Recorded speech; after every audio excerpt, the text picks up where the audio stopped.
Son amour, si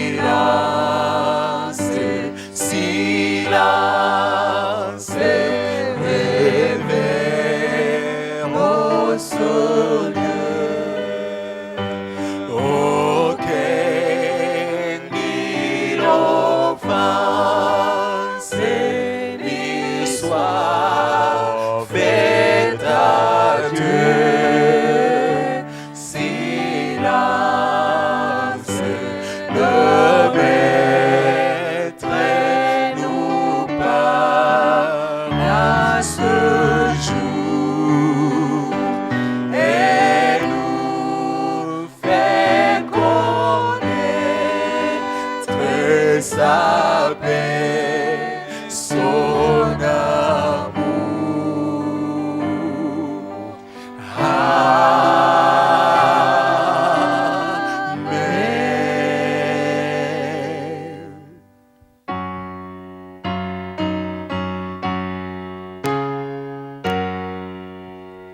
Vous qui sur la terre habitez, chantez à haute voix, chantez, réjouissez-vous au Seigneur, par un sentiment à son honneur.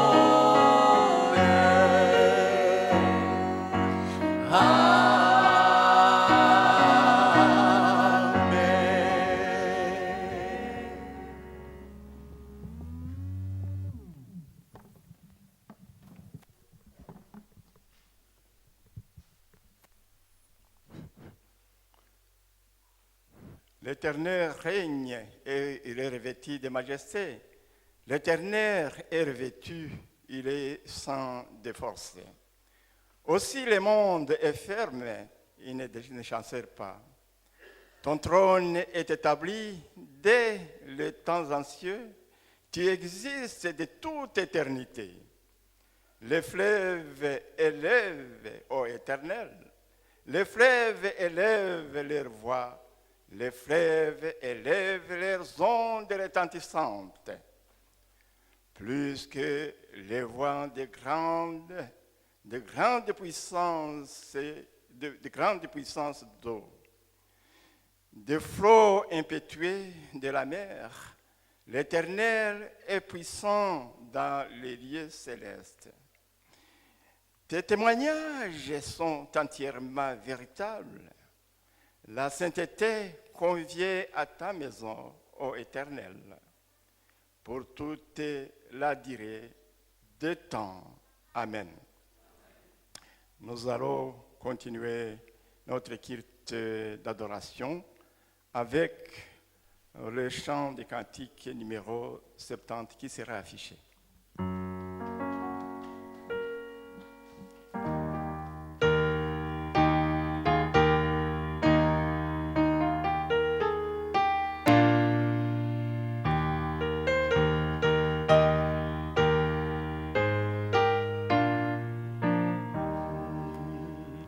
À toi la gloire, ô ressuscité. À toi la victoire pour l'éternité. Brillant dans l'hiver, l'ange est descendu. La pierre du tombeau vaincu. Oh, à toi la gloire, ô ressuscité. À toi la victoire pour l'éternité.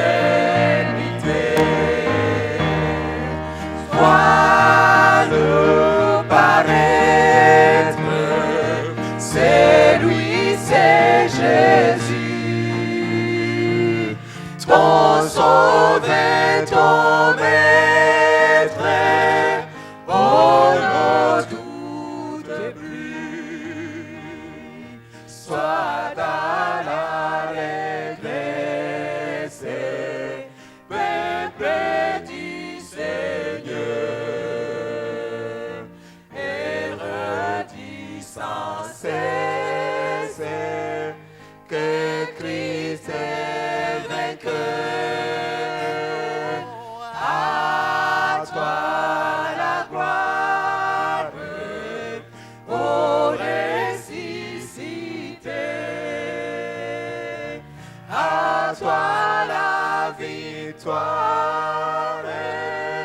pour l'éternité. Craindrai-je encore, il vit à jamais. C'est lui que j'adore, l'oppresse et d'obéir. Il est ma victoire, mon puissant soutien. Ma vie et ma gloire, non, je n'en crains rien. À toi la gloire, ô ressuscité. À toi la victoire pour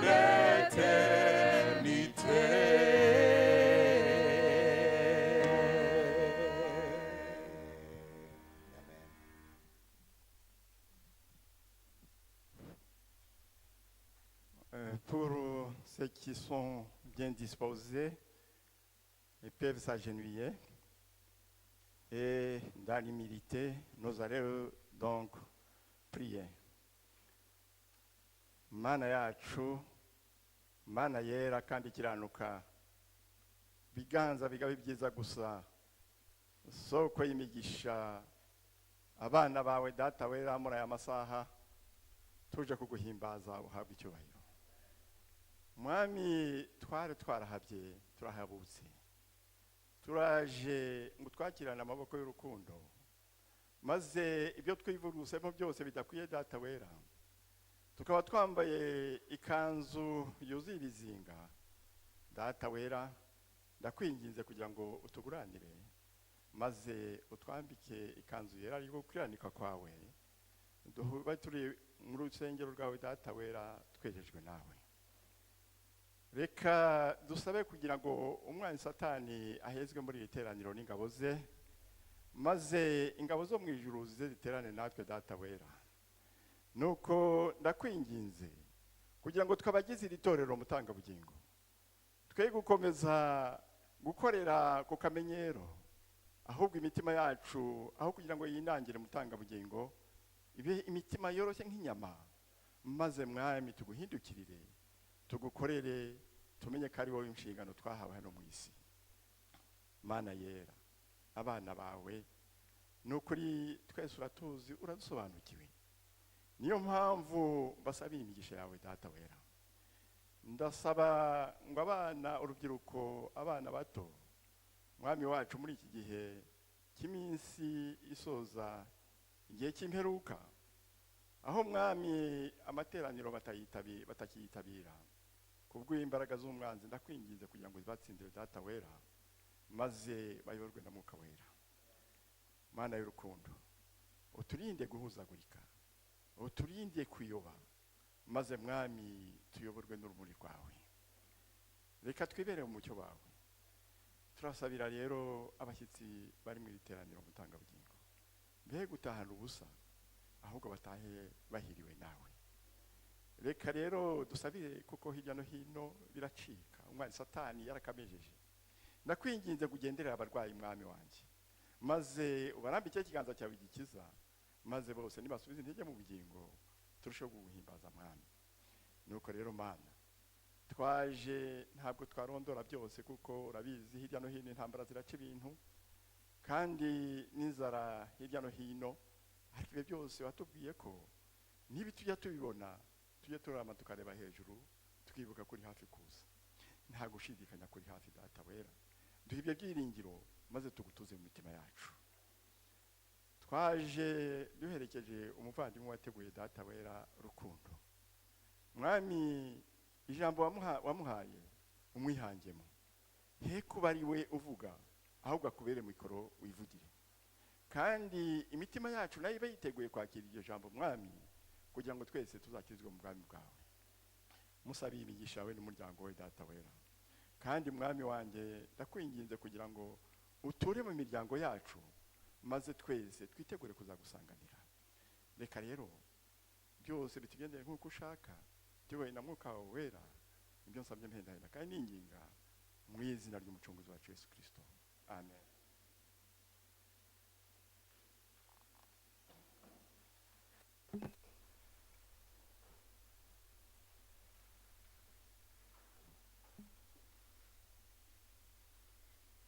Nous arrivons dans le moment de rendre les dîmes et de donner les offrandes.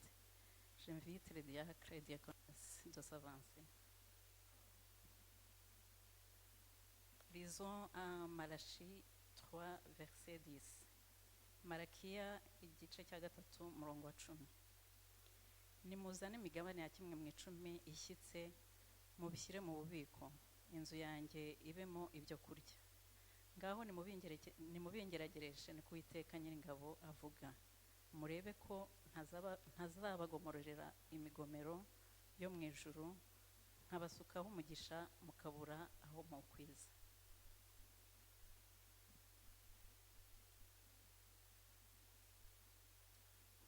En chantant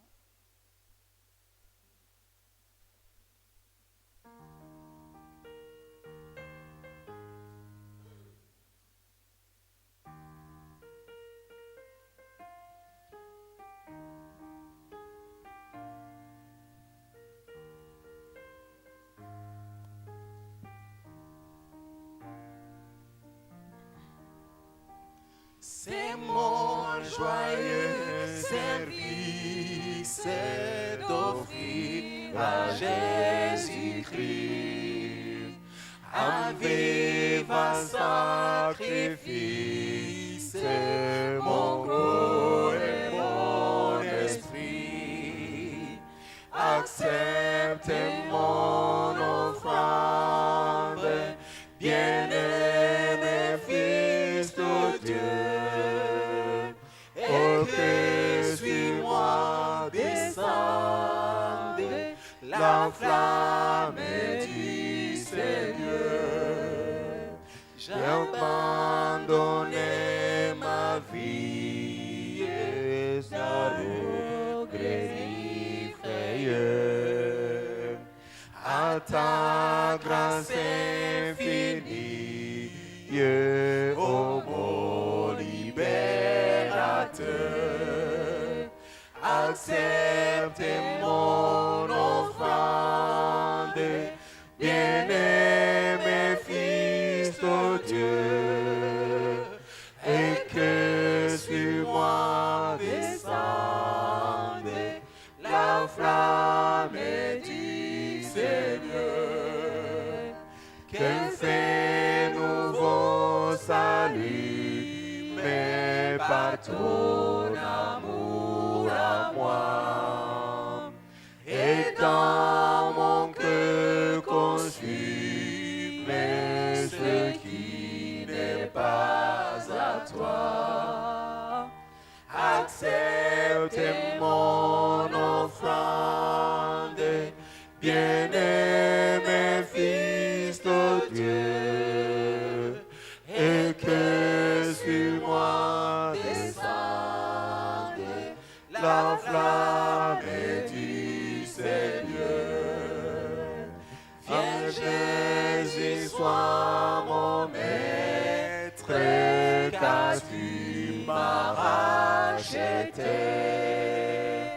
À toi seul je veux être, et pour l'éternité. Accepte mon offrande, bien-aimé Fils de Dieu, et que sur moi descende la flamme du Seigneur.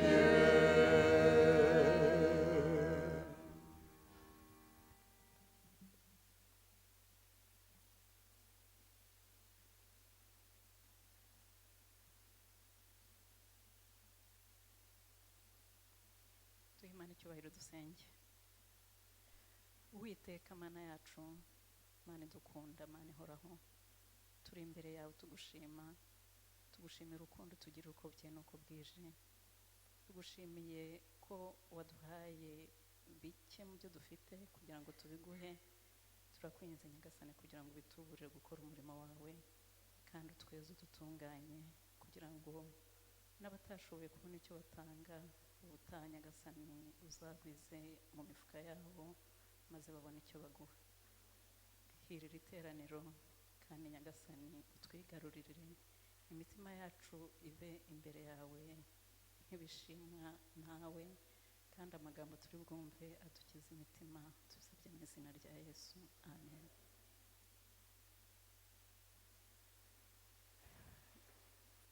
Il y a la lecture publique et après c'est la chorale des secondaires qui va suivre.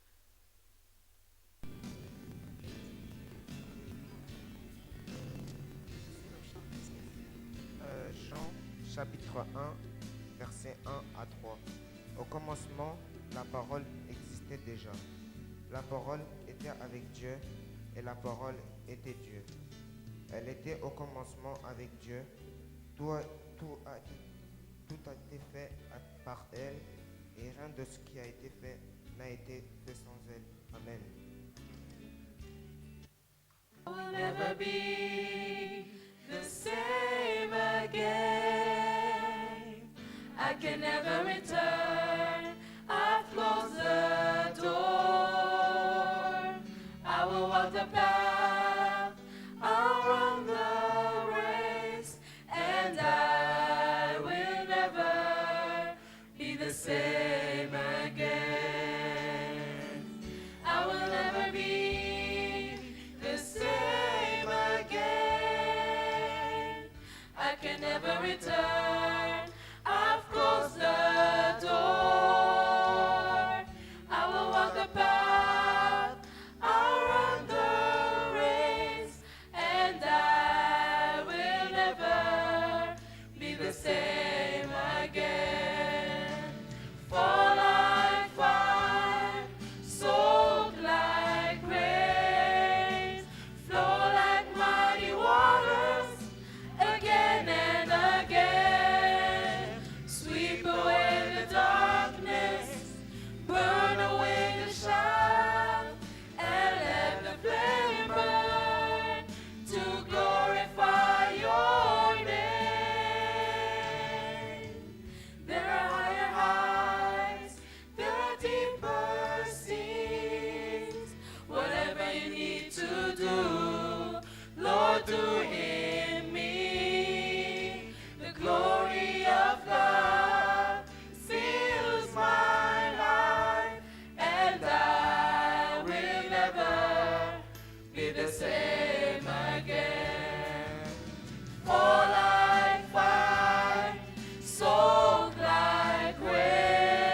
Bonjour à vous tous.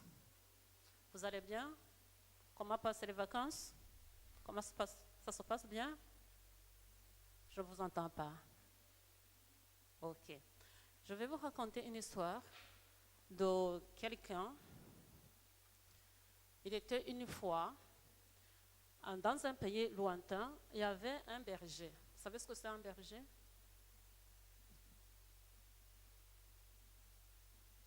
C'est qui un berger? Tu peux me dire, c'est quoi un berger? Vous ne savez pas? Vous n'avez jamais entendu ce mot, berger? Non?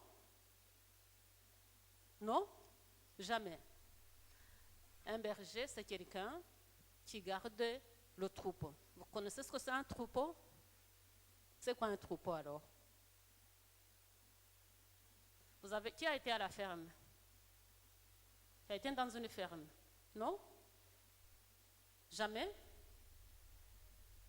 Toi aussi, tu as été. Tu as vu quoi? Qu'est-ce que tu as vu? Des animaux dans une ferme.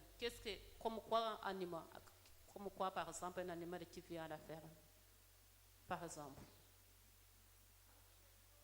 Des chevaux? Quoi encore? Oui? Un cheval ou des chevaux? Quoi encore? Des cochons? Quoi encore? Des moutons? Des vaches? Quoi? Des girafes. Donc, un berger, c'est quelqu'un qui garde un troupeau. Un troupeau, c'est un ensemble des animaux, soit domestiques souvent. Vous connaissez ce que c'est un animal domestique? C'est quoi?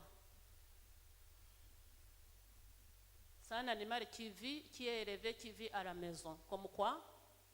Des poules, des chats, des chiens,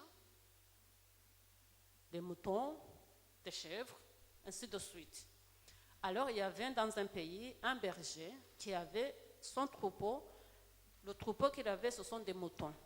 Qui a vu des moutons?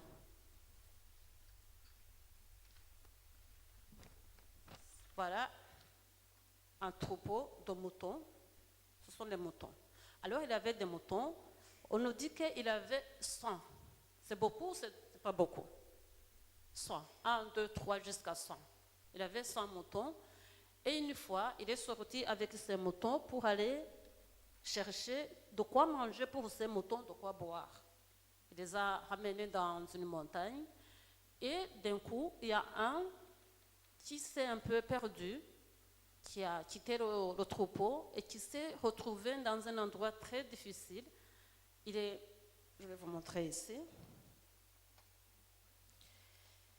Il est passé à côté d'une falaise et il est tombé. Par exemple, ici, il était ici sur la montagne, il est tombé en bas. Et c'était difficile de se remonter. Et d'un coup, il a remarqué qu'il manquait un mouton. À votre avis, qu'est-ce qu'il a fait? Il a laissé, il est parti avec les 99, c'était encore beaucoup. Il est parti. Vous pensez qu'il est parti avec les 99, seulement il a laissé? Il est allé à la recherche de son mouton qui était perdu. Pour arriver où c'était son mouton, c'était difficile. Il devait descendre plus bas, il devait endurer des choses. Peut-être il pouvait rencontrer un animal féroce, comme quoi? Comme un lion, comme un loup. Mais il a risqué sa vie pour aller chercher son mouton. Il a pu retrouver le mouton, il a pu le ramener dans le troupeau et il était très content. Il était très content de façon qu'il a invité les gens, les amis, pour faire une fête. Et ce berger, il est comparé à quelqu'un dans la Bible. On nous dit que nous aussi, nous sommes un troupeau. Vous êtes d'accord? Est-ce que nous sommes un troupeau? Nous sommes un troupeau ou pas? Pour Jésus, nous sommes aussi un troupeau parce que nous vivons, nous sommes élevés dans la maison du Seigneur, nous sommes le troupeau de Jésus. Si nous sommes un troupeau pour Dieu, c'est-à-dire que Jésus, il est notre berger. Il est notre bon berger. Qu'est-ce que Jésus peut faire pour nous? Parce que ce berger, il a risqué sa vie. Il est allé loin dans un endroit très difficile, dans un endroit où il y a toutes choses qui peuvent le faire du mal. Il est allé chercher un seul mouton qui était perdu pour qu'il puisse le ramener dans le troupeau et que le troupeau aussi se sent un peu en sécurité. Et Jésus aussi, il fait beaucoup de choses pour nous. Par exemple, qu'est-ce que Jésus fait pour nous pour que nous puissions être heureux et en sécurité? Un exemple, qu'est-ce que Jésus peut faire ou qu'est-ce qu'il fait pour nous, par exemple? Rien? Jésus ne fait rien pour nous, pour vous. Hein? Quand on est malade, est-ce que Jésus nous soigne ou pas? Oui. Quand on a faim, est-ce que Jésus nous donne à manger? Oui ou non? Oui. Quand on a besoin de quoi s'habiller, des vêtements, est-ce que Jésus nous donne tout ça là? Tout ce dont nous avons besoin. Donc, il est aussi notre berger, il s'occupe de nous. Qu'est-ce qu'on peut conclure? C'est-à-dire que Jésus nous aime. Vous êtes d'accord avec moi? Jésus nous aime ou pas? Jésus m'aime, il nous aime. Vous êtes d'accord avec moi? Jésus nous aime et il nous connaît personnellement. Il connaît le nom de chacun. Vous savez ça? Il connaît comment chacun s'appelle. La Bible nous dit que même nos cheveux sont comptés. Jésus connaît le nombre de cheveux que chacun a sur sa tête. C'est extraordinaire.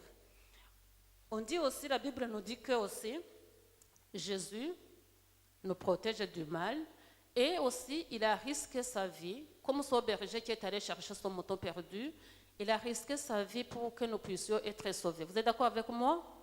Comment il a risqué sa vie pour nous?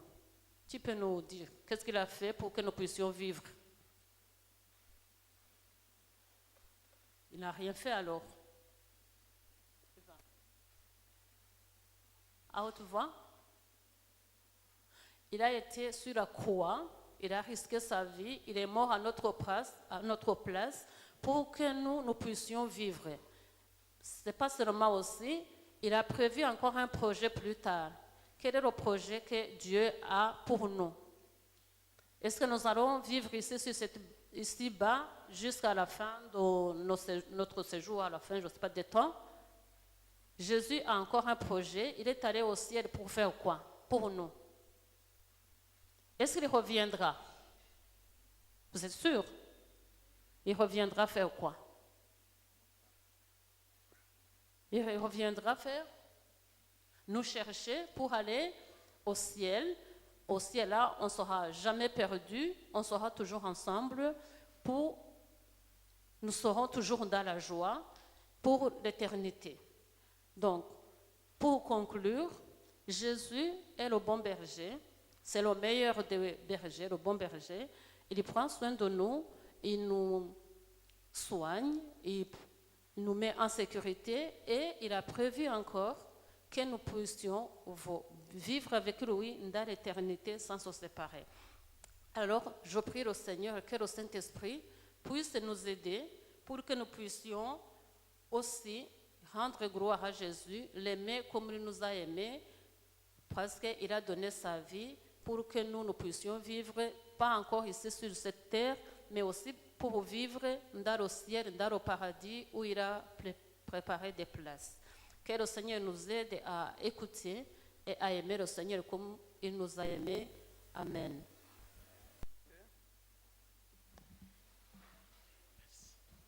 Muraho mwese, Bonjour à tous. mbifurije isabato nziza. Je vous souhaite un beau sabbat. Uhereye mu gitondo ijambo ry'Imana ryavuzwe. Depuis le matin, la parole de Dieu a été prêchée. Ndetse n'abaririmbyi mu kanya bamaze kuturirimbira indirimbo nziza. Le chantre vient de nous partager un beau chant. Venantia nawe amaze kuvuga igitekerezo cy'abana, ni ukuvuga ngo twagomba kurangiza tugataha. Après l'histoire des enfants racontée par Venancy, on devrait clôturer et rentrer. ariko kuko mbonye umwanya reka umukoreshe nk'uko imana yabiteganije. Mais je profite de l'opportunité pour vous partager la parole de Dieu comme Dieu l'a voulu.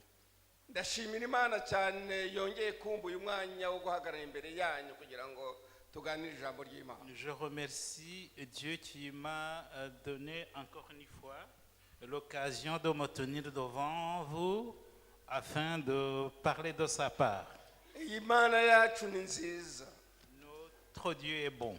iyi mana yacu niyo naje kuvuga muri iki gitondo. C'est ce Dieu dont je parle ce matin. ahangaha buri wese afite umubyeyi we. Tout le monde ici a un parent.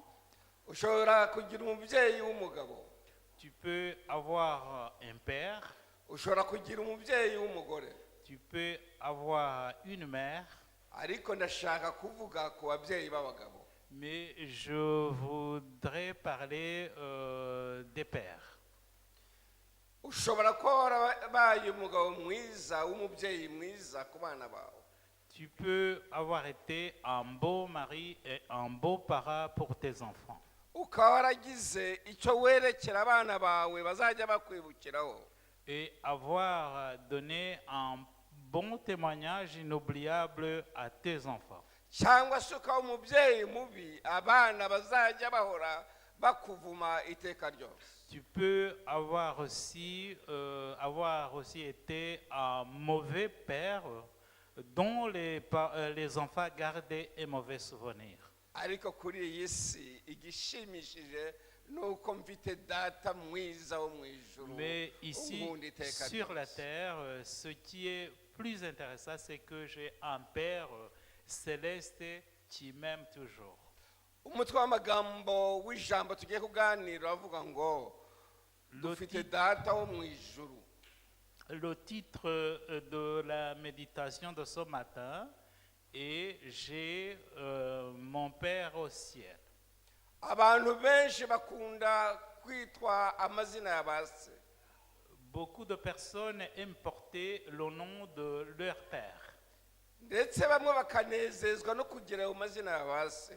Et ils sont contents d'avoir ces noms de leur Père.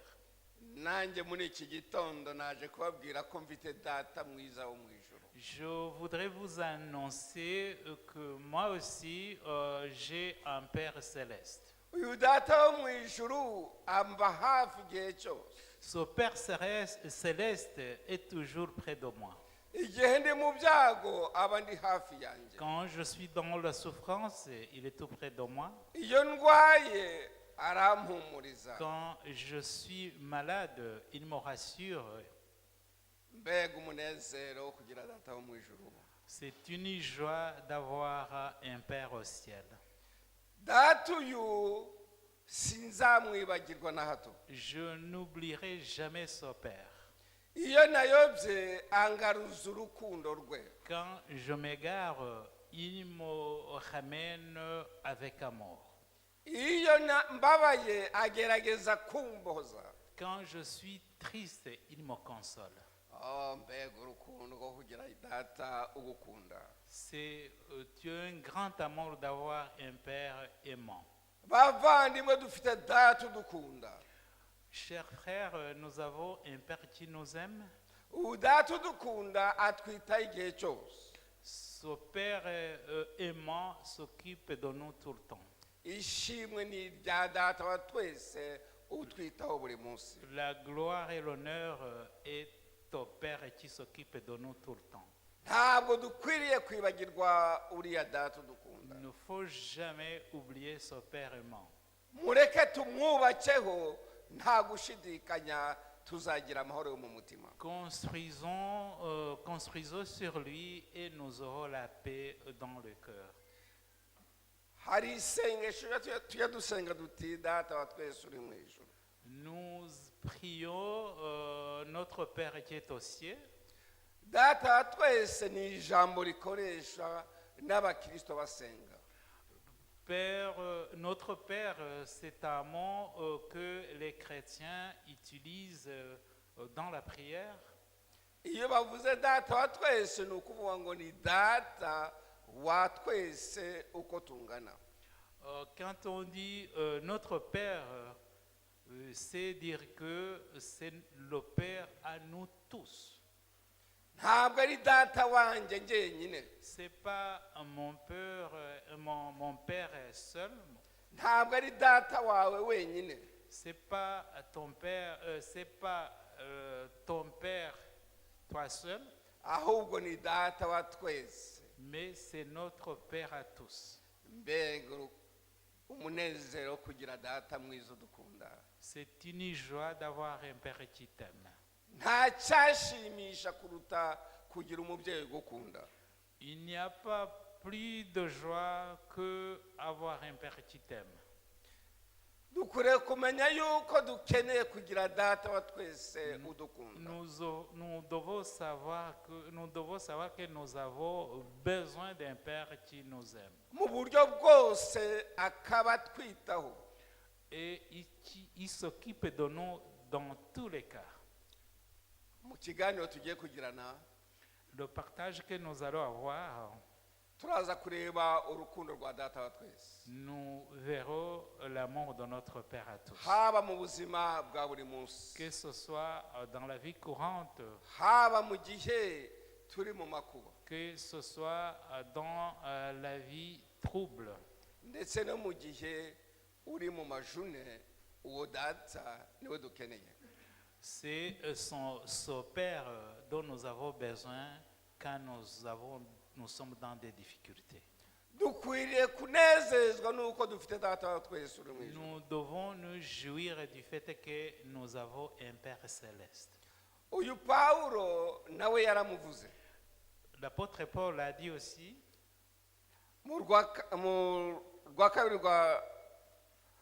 gitabo cy'abatesalonika cya kabiri umurongo wa 11 kugeza wa 12, mu rwandiko Pawulo yandikiye abatesalonike dans l'épître igice cya kabiri ku murongo wa 11 kugeza 12, dans l'épître de Paul aux Thessaloniciens, kandi nguko mubizi twahuguraga umuntu wese muri mwe kutabahumuriza no kubihanangiriza nk'uko n'abana bagira abana be, kugira ngo mugende uko bukwiriye ab'Imana ariyo yabahamagariye kujya mu bwami bwayo. c'est des Thessaloniciens, Thessaloniciens, je pense. Ubwami bw'abatesalonike 2, 11 et 12.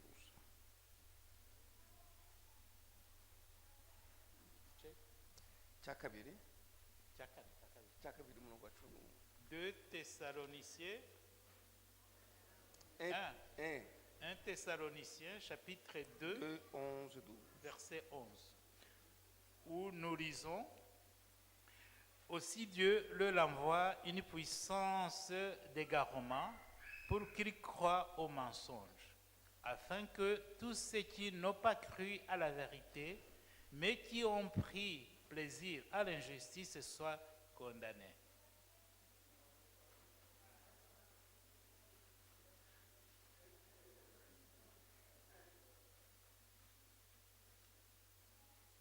Un Thessaloniciens, le texte a été projeté. Vous savez aussi que nous avons été pour chacun de vous ce qu'un père est pour ses enfants. Uyu Pawulo yabwiraga abo mu itorero ry'Itesalonike.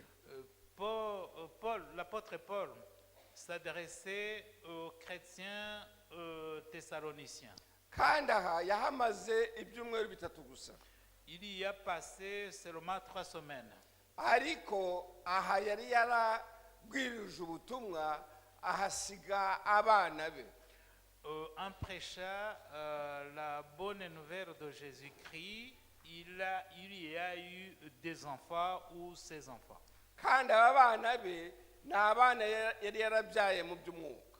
C'était ses enfants spirituels.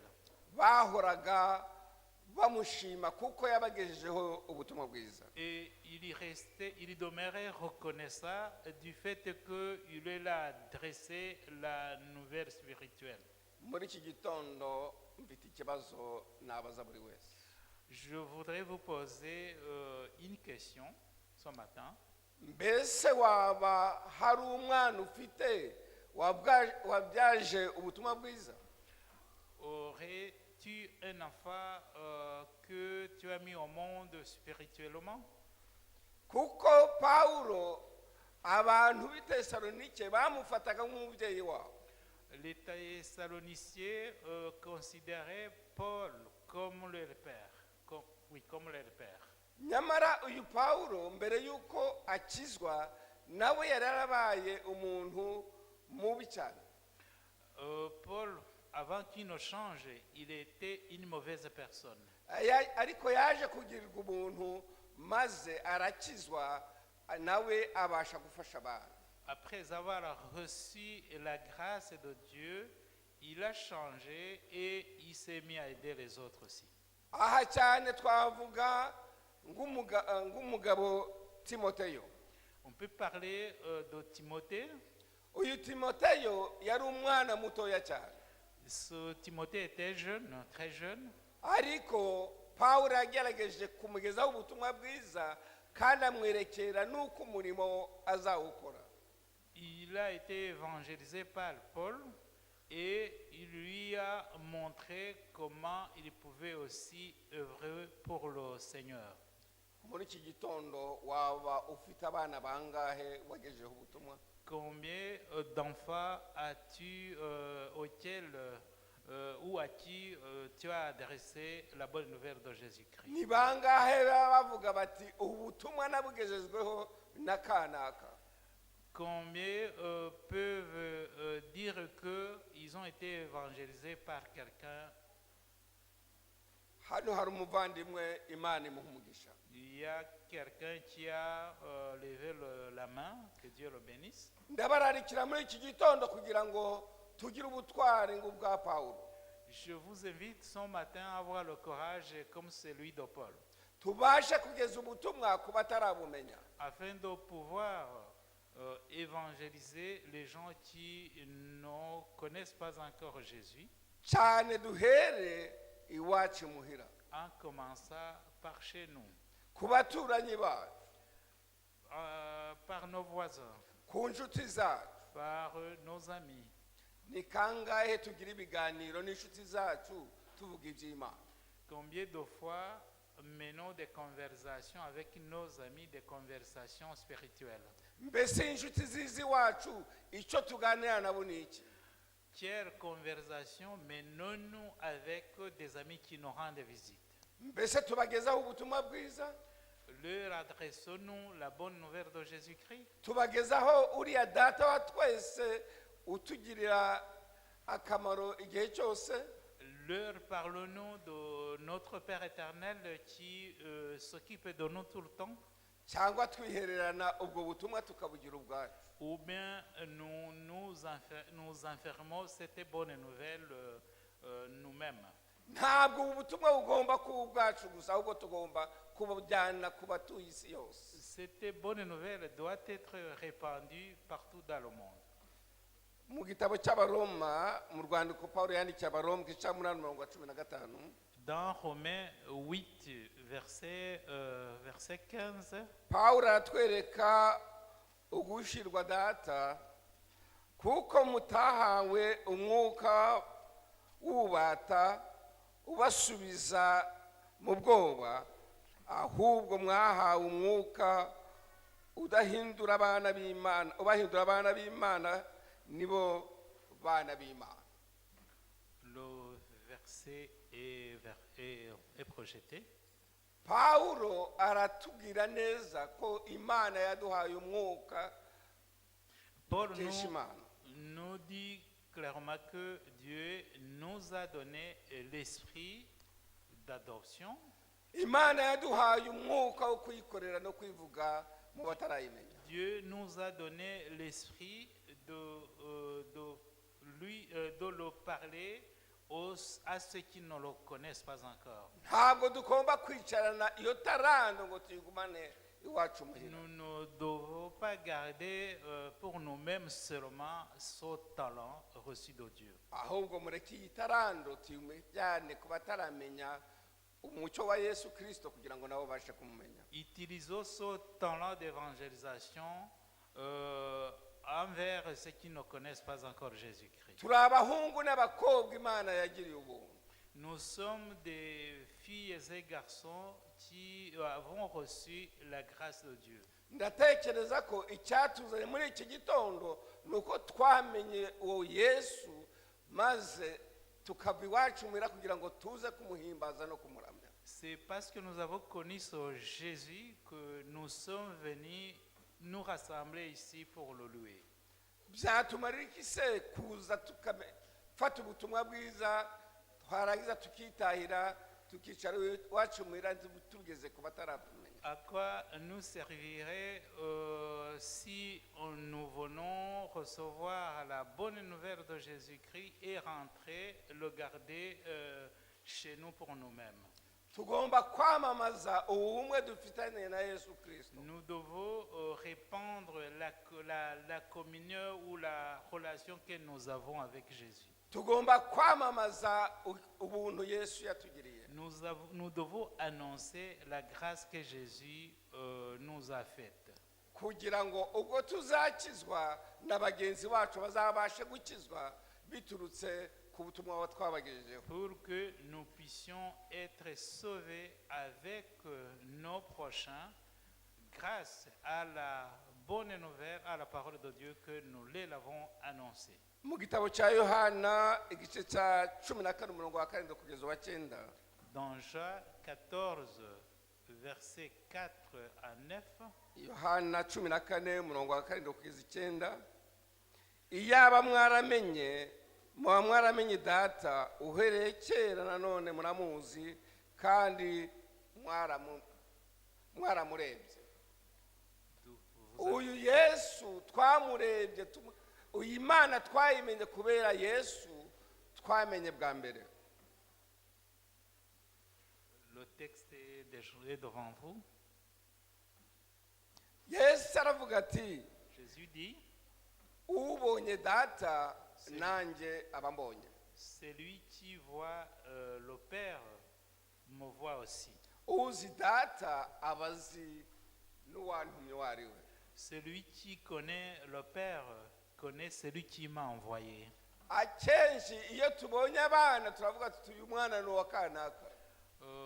Souvent quand nous rencontrons un enfant, nous pouvons reconnaître son père aussi. Kuko akenshi abafite imyitwarire ngiya se. Puisque souvent il a un comportement pareil à celui de son père. Yesu rero nawe aratubwira ati umbonye abonye data. Jésus nous dit aussi que celui qui le voit déjà le Père. Mureke tumenye data wa twese kubera Yesu watwitangiye ku musaraba. Connaissons notre Père par Jésus-Christ qui s'est sacrifié sur la croix pour nous. Mu gitabo cya Yohana igice cya 17 ku murongo wa 22 kugeza wa 23. Jean 17 du verset 14 au 23. 17 ku murongo wa 22 kugeza wa 23. Jean 17 verset 22 à 23. Nanjye mbahaye ubwiza wampaye ngo babe umwe rwose, ngo babe ab'isi bamenye ko ari wowe wantumye ukabakunda nk'uko wankunze, maze tukamenya uwo Yesu wariwe. Je leur ai donné la gloire que tu m'as donnée, afin qu'ils soient un comme nous sommes un. Moi en eux et toi en moi, afin qu'ils soient parfaitement un, et que le monde connaisse que tu m'as envoyé et que tu les as aimés comme tu m'as aimé. kuko data nawe abakunda Le Père les aime aussi. uko twakunze yesu niko dukwiriye gukunda imana data wa twese. Nous devons aimer notre Père comme nous avons aimé, de la même façon que nous avons aimé Jésus-Christ. bavandimwe inshuti zanjye, Mes frères, mes amis, ntabwo dukwiriye kubivuga mu magambo gusa, nous ne devons pas rester sur le plan théorique, ahubwo tugomba kujya mu bikorwa. mais nous devons mettre tout cela en pratique. ntabwo bikwiriye kuba rutine, kuba rutine. Ah bon, nous ne devons pas être routiniers, rester dans la routine. maze ugasanga uti uyu munsi ari umunsi w'isabato ukegura bibiriya yawe ugakimbagira no mu isabato. Et se dire que c'est le sabbat, et comme c'est le sabbat, tu prends ta Bible et tu y vas automatiquement. ariko wagera mu isabato wasohoka ugezera ku muryango wawe wakubaza ati ariko se bakwigishije iki, wize iki, wabwirije yakubwirije iki? Et au retour à la maison, quand quelqu'un te demande ce que tu as appris ou ce qu'on t'a prêché, ugasanga nta jambo na rimwe watahanye. et on constate que tu n'as rien gardé de ce qu'on a prêché à l'église. bavandimwe ni agahinda gateye ubwoba. C'est lamentable, chers amis. icyaruta wakwibera iwawe imuhira, icyaruta wakwibera iwawe imuhira, Il vaudrait mieux de rester chez toi aho kuza guta igihe hano, ahubwo ukibera imuhira ukareba ibindi wakora. au lieu de venir perdre du temps ici. Vaut mieux rester à la maison et t'occuper à autre chose. muri iki gitondo nabagira inama yo kugira ngo dutekereze uriya data wa twese, tubashe kumenya uwo ari we, tumenye n'agaciro dukwiriye Je kumuha. vous invite ce matin à connaître ce Père qui il est, afin que nous puissions connaître aussi la valeur qu'il représente pour nous. kuko data wa twese ni imana idukunda, Notre Père, c'est un Dieu qui nous aime, ni imana y'urukundo, c'est un Dieu d'amour, imana itabura kuboneka mu byago no mu c'est makuba. un Dieu omniprésent. ni iby'ukuri koko tuzagerwaho n'ibyago, Il est vrai que nous rencontrerons des épreuves, ni ukuri koko tuzagerwaho n'uburwayi, nous tomberons malades, ariko ndagira ngo mbabwire igihe bizaba byakugezeho ujye wishyira mu maboko y'imana kugira ngo iguhe imbaraga zo gutsinda ibyo bigeragezo byose. mais je voudrais t'avertir que quand tu tomberas malade ou que tu seras dans les épreuves, il faut fixer tes yeux, il faut fixer Dieu de tes yeux. hari amagambo y'indirimbo aboneka mu ndirimbo ya 87 Il y a des paroles que nous trouvons dans le chant numéro 87 ivuga ngo data tuje aho uri. ces paroles disent que Père, nous venons vers toi. data tuje aho uri kuko tudafite undi, Nous venons vers toi parce que nous n'avons personne d'autre. ni wowe udukiza, C'est toi qui nous sauves. ni wowe niko kuza. Raison pour laquelle nous venons vers toi. niba tutabana isi iri mu ishavu, uduhumurize.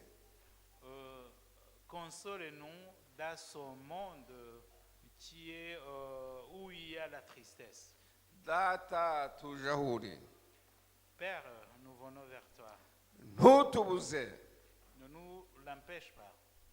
ni wowe uzi gukiza. C'est toi qui sauves. twumvire ubu, Écoute-nous. dukize ababisha, Garde-nous des méchants. dukize n'ibyago, Sauve-nous de malheur. dutuze imitima. Console nos cœurs. mu makuba pendant le malheur. nitugira intege nke Quand nous serons faibles, twuzuza imbaraga remplis-nous la force et le courage. dutiza amaboko Donnez-nous la force ngo tuneshe pour vaincre. mureke muri iki gitondo dusabe data wa twese kugira ngo duhe imbaraga zo gutsinda. Demandons à notre Père la force de vaincre. dusaba imana kugira ngo itubashishe gutsinda ibigeragezo bitugeraho muri iki gihe giheruka. Implorons Dieu la force pour pouvoir vaincre les épreuves de ces derniers temps. ubwo yesu agiye kuzagaruka azaduha ikamba ritangirika ari ryo mbasabira nanjye nisabira mu izina rya yesu amen. Et comme Jésus va revenir, qui nous donne la couronne inaltérable, c'est ma prière pour vous et pour moi ce matin. Amen. Data wa twese uri mu ijuru, izina ryawe ryubahwe, ubwami bwawe nibuze, ubwami bwawe nibuze, ibyo ushaka bibeho mu isi nk'uko biba mu ijuru duhe none ibyo kurya byacu by'uyu munsi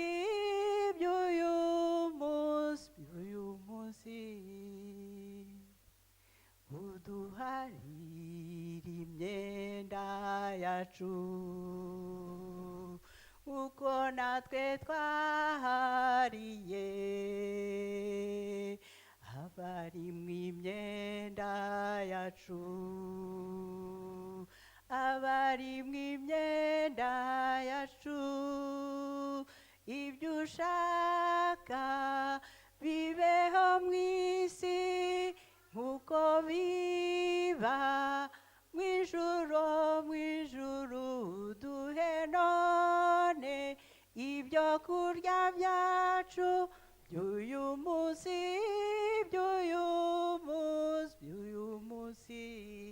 ibyo ushaka bibeho mu isi nk'uko biba mu ijuru duhe none ibyo kurya byacu by'uyu munsi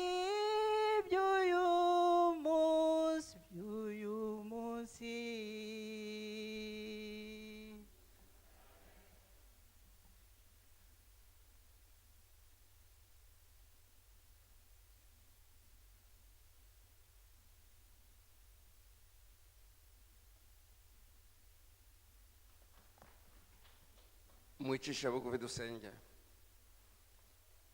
uhoraho mana yacu, uri data wa twese uhoraho, uri imana nziza y'igikundiro, twaje aha ngaha kubw'ubutumire bwawe.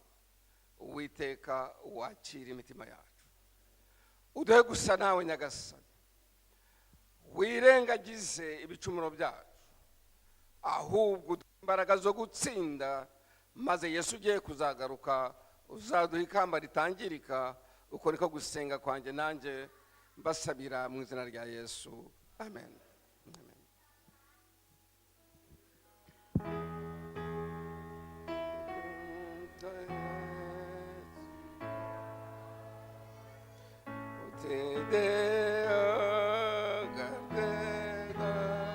Ses voix, reçois tout son pardon et sa bénédiction.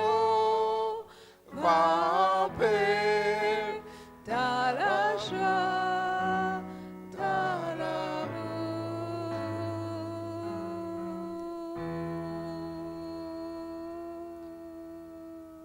Isomo ry'umugisha turibona mu gitabo cy'Abefeso cya 6, ku murongo wa 23 kugeza 24. Amahoro abe muri bene data n'urukundo rufatanije no kwizera biva ku Mana Data wa twese no ku Mwami Yesu Kristo. Ubuntu bw'Imana bubane n'abakunda Umwami Yesu Kristo bose bataryarya. Amen. Amen.